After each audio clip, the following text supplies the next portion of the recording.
No número 31, a gente tem uma figura que representa um carrinho e um bloquinho que está colocado lateralmente. O problema diz o seguinte: em uma aposta com um amigo, você alega ser capaz de colocar uma caixa de 2 kg na lateral de um carrinho e o movimentar de forma que a caixa não caia. Tudo isso sem utilizar cola, ímãs ou qualquer outro método de fixação, bastando acelerar o sistema como mostrado na figura, ou seja, com essa aceleração para frente do carrinho. O coeficiente de atrito estático entre a caixa e a lateral do carrinho é ME igual a 0,6. Qual é a aceleração mínima do sistema para que você ganhe a aposta? Então, o que está acontecendo aqui nesse problema é o seguinte: quando você põe esse bloquinho aqui, é possível que você de fato faça com que esse sistema sofra uma aceleração de forma que o bloquinho se mantenha sem deslizar para baixo. Por quê? Bem, quando a gente causa essa aceleração, o que acelera o bloquinho para frente? Vai ser uma força de interação na superfície aqui de contato entre o bloquinho e o carrinho, né? Então a gente tem aqui uma força normal.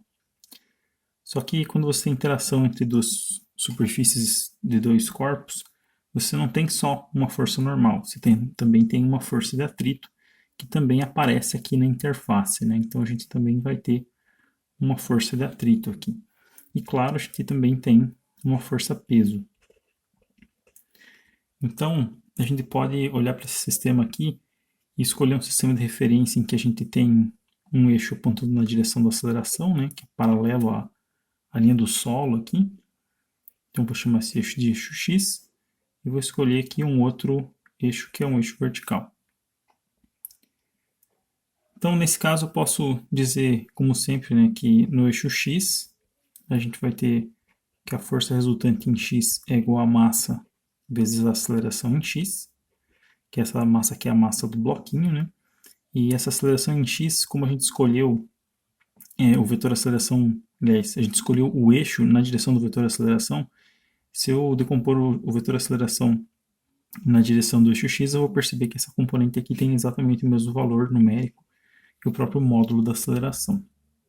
Então, se eu olhar aqui para o eixo X, eu vou poder verificar que eu tenho que somar as componentes dessas três forças projetadas na direção de X.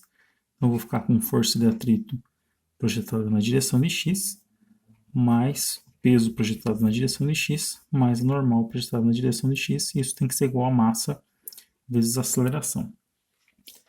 Notem aqui que, devido à minha escolha de sistema de referência, a força-peso é perpendicular à direção x, então esse termo aqui vai ser nulo, né? Ou seja, o peso não tem, ele tem uma projeção na direção do x que é nula, e a força de atrito também vai ter uma projeção na direção do x que é nula.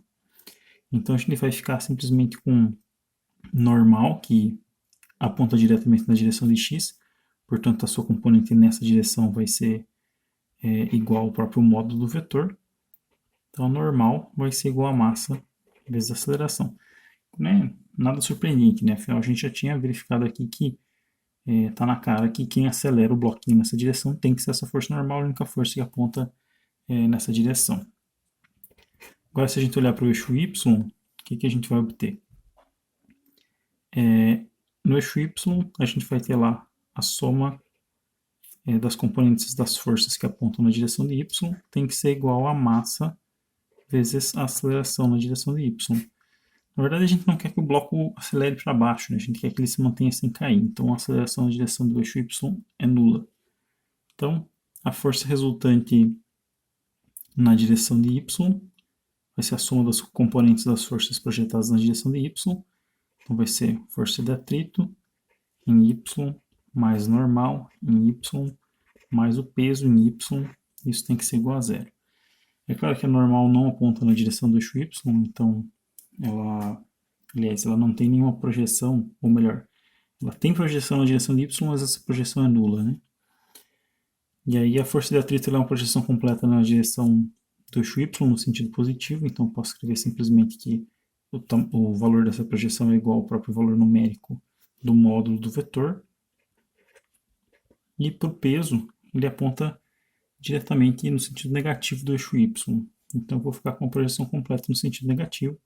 Vou ficar com menos P. Isso tem que ser igual a zero. Na verdade, se a gente olhar para o problema como ele está agora, não dá para resolver. Por quê? Bem, a gente quer determinar a aceleração, mas para determinar a aceleração a gente precisa de uma força normal. E a força normal não aparece na outra equação. Só que tem uma informação relevante ainda para a solução desse problema, que é a seguinte. O problema quer determinar qual que é a aceleração mínima para que isso aconteça. Isso implica que essa força de atrito aqui, como a gente não quer que ele deslize, tem que ser estático, e ela tem que ser estático máximo. Então a força de atrito é estático máxima, ou seja, ela vai ser igual a μ estático vezes a normal. Então note que se eu escrever aqui μ estático vezes a normal, vou colocar aqui, tem que a força de atrito estático máximo vai ter que ser igual, passando esse peso para o lado direito, igual ao peso. Então eu posso escrever que μe vezes a normal vai ser igual a m vezes g. Então agora é fácil, eu só preciso isolar a normal.